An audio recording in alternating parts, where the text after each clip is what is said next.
ಇದು NIA ಕೊಡಬೇಕಾಗ್ತದೆ.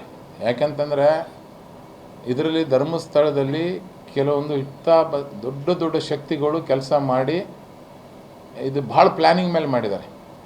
ಇವರು ಒಂದೆರಡು ಸರಿ ಪ್ಲ್ಯಾನಿಂಗ್ ಅಲ್ಲ, ಇದು ಭಾಳ ಪ್ಲ್ಯಾನಿಂಗ್ ಮಾಡಿ ವ್ಯವಸ್ಥಿತವಾಗಿ ಇಲ್ಲಿ ಜಾತಿ ಧರ್ಮಗಳಿಗೆ ಯಾವ ಥರ ಬೆಂಕಿ ಹಚ್ಬೇಕಂತಂದು ಬರೀ ಒಂದು ಕೋಮಿನ ಜನರನ್ನು ಉಪಯೋಗಿಸಿಲ್ಲ. ಇದರಲ್ಲಿ ಎಲ್ಲ ಕೋಮಿನ ಜನರನ್ನು ಉಪಯೋಗಿಸಿದ್ದು ಭಾಳ ಪ್ಲ್ಯಾನ್ ಮೇಲೆ ಮಾಡಿದ್ದಾರೆ.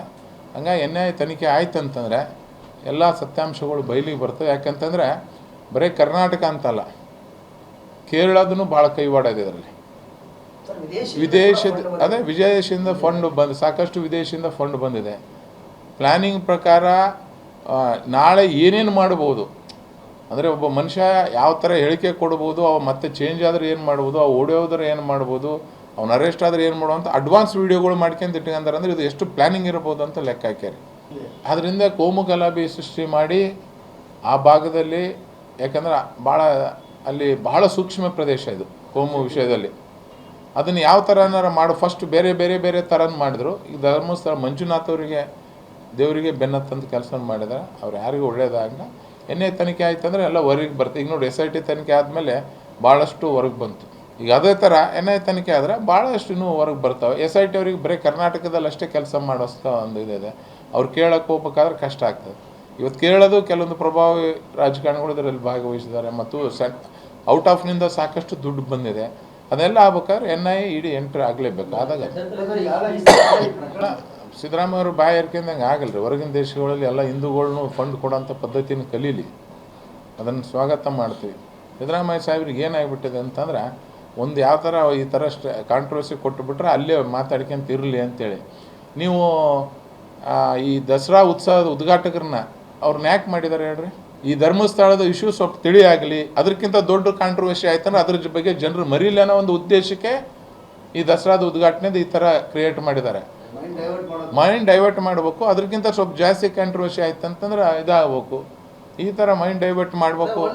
ಈ ಕೆಲವೊಂದು ಜನರಿಗೆ ಕೆಲವೊಂದು ಗೊತ್ತಾಗ್ಬಿಟ್ಟದಲ್ರಿ, ನನ್ನ ಅವಧಿ ಇಷ್ಟು, ಇದು ದಾಟಕ್ಕೆ ನನಗೆ ಆಗಲ್ಲ ಅಂತ ಕೆಲವು ಜನ ಗೊತ್ತಾದಕ್ಕೆ ಹೆಂಗಾರ ಮಾಡಿ ಇದು ದಾಟೋರಿಗೆ ಕಾಂಟ್ರವರ್ಸಿ ಮಾಡ್ಕೊಂತ ಹೋಗೋದು ಮಾಡ್ಬೇಕಂತ ಕಾಂಟ್ರವರ್ಸಿ ಮಾಡ್ಕೊಂತ ಹೊರಟಿದ್ದಾರೆ. ಅದ್ರಾಗ ಧರ್ಮಸ್ಥಳ ಮಂಜುನಾಥ್ ಅವ್ರ ಮೇಲಂತರೂ ದೇವ್ರ ಮೇಲೆ ಭಾಳ ವೀರೇಂದ್ರ ಹೆಗಡೆ ಅವ್ರ ಮೇಲೆ ಭಾಳ ಅಂದ್ರೆ ಭಾಳ ಅಪಪ್ರಚಾರ ಮಾಡಿದರು. ಇವತ್ತು ಯಾವ ಪರಿಸ್ಥಿತಿಗೆ ಬಂದಿದೆ ಅವ್ರ ಪರಿಸ್ಥಿತಿ?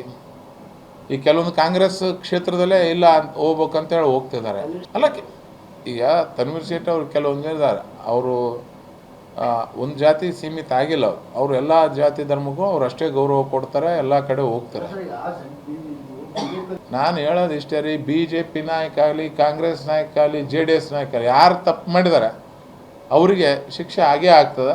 ಅಂಥವೆಲ್ಲ ಬಯಲಿಗೆ ಬರ್ಬೇಕಾದ್ರೆ NIA ತನಿಖೆ ಆದಾಗ ಮಾತ್ರ ಬಯಲಿಗೆ ಬರ್ತದೆ. ಇಲ್ಲಂತಂದ್ರೆ ಸುಮ್ಮನೆ ಬಯಲಿಗೆ ಬರೋಂಥ ಕೆಲಸನೂ ಆಗಂಗಿಲ್ಲ. ಅಂದರೆ ಸತ್ಯ ನಿಮಗೆ ಬಯಲಿಗೆ ಬರ್ಬೇಕಲ್ರಿ. ಇವತ್ತು ನಾವೆಲ್ಲರೂ ಧೈರ್ಯದಿಂದ ಹೇಳ್ತೀವಿ, ಹೆಗ್ಡೆ ಸರ್ ಪರ ಇದ್ದೀವಿ ನಾವು, ಮಂಜುನಾಥ್. ನಾನು ಒಂದು ಎಲ್ಲರಿಗೂ ಸ್ಪಷ್ಟೀಕರಣ ಕೊಡೋಕ್ಕೆ ಇದು ಮಾಡ್ತೇನೆ. ಧರ್ಮಸ್ಥಳ ಮಂಜುನಾಥ್ ದೇವರಿಗೆ, ಹೆಗ್ಡೆ ಅವರಿಗೆ, ಹೆಗ್ಡೆ ಗುರುಗಳಿಗೆ ನಮ್ಮ ಅವಶ್ಯಕತೆ ಇಲ್ಲ, ಆ ದೇವ್ರ ಅವಶ್ಯಕತೆ ನಮಗಿದೆ. ಇವತ್ತು ಯಾಕೆ ಎಲ್ಲರೂ ಹೆಮ್ಮೆಯಿಂದ ಮಾತಾಡ್ತೀವಿ ಅಂತೇಳ್ರಿ, ಏನು ತೋಡಿದ್ರು ಇಡೀ ಧರ್ಮಸ್ಥಳ ಏನೂ ಸಿಗ್ಲಾರ್ದಕ್ಕೆ ಇವತ್ತೆಲ್ಲರೂ ನಾವು ಪರದೆ ಅಂತ ಮಾತಾಡ್ತೀವಿ.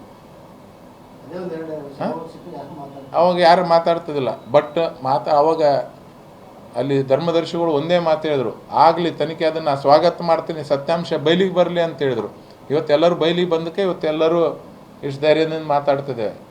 ಯಾಕೆ ಅವ್ರು ಅವಾಗ ಆ ಮಾತು ಹೇಳಿದ್ರಪ್ಪ ಅಂತಂದರೆ ಅವ್ರಿಗೆ ಗೊತ್ತಿದೆ ಅವ್ರೇನು ತಪ್ಪು ಮಾಡಿಲ್ಲ ಅಂತ ಅವ್ರಿಗೆ ಗೊತ್ತಿದ್ದಕ್ಕೆ ಅಷ್ಟು ಧೈರ್ಯದಿಂದ ಬರ್ರಿ ತನಿಖೆ ಮಾಡಿಲ್ಲ ಅಂತಂದ್ರೆ ಅವಾಗೆ ಅವ್ರು ಯಾರಿಗಾರ ಒಂದು ಹಿಂಟ್ ಕೊಟ್ಟಿದ್ರು, ಇಲ್ಲ ಅವಾಗೆ ನೀವು ಸ್ಟ್ರೈಕ್ ಮಾಡಂತಂದ್ರೆ ಎಷ್ಟೋ ಜನ ಮಾಡ್ತಾರೆ. ಈಗ ಜನ ಎಲ್ಲ ರೊಚ್ಚಿಗೆದ್ದು ನಮ್ಮ ಗುರುಗಳಿಗೆ ಈ ಥರ ಮಾಡ್ತಾರೆ, ನಮ್ಮ ದೇವ್ರಿಗೆ ಈ ಥರ ಮಾಡ್ತಾರಂತ ರೊಚ್ಚಿಗೆದ್ದುಗೋಸ್ಕರ ಈ ಪರಿಸ್ಥಿತಿ ಬಂದ. ಅದನ್ನು ಮುಚ್ಚಕ್ಕೆ ಇಲ್ಲಿ ಭಾನುಪ್ರಸಾದ್ ಅಮ್ಮನ್ನು ತಂದು ಅಲ್ಲಿ ಉದ್ಘಾಟನಾ ಸ್ಥಾನ ಕುಂದಿರಿಸಿ ಇದನ್ನು ಸ್ವಲ್ಪ ಡೈವರ್ಷನ್ ಆಗಲಿ ಅಂತಾರೆ. ಅದು ಆಗಲಿಲ್ಲ ಅಂದ್ರೆ ನಾಳೆ ಇನ್ನೊಂದು ತರ್ತಾರೆ.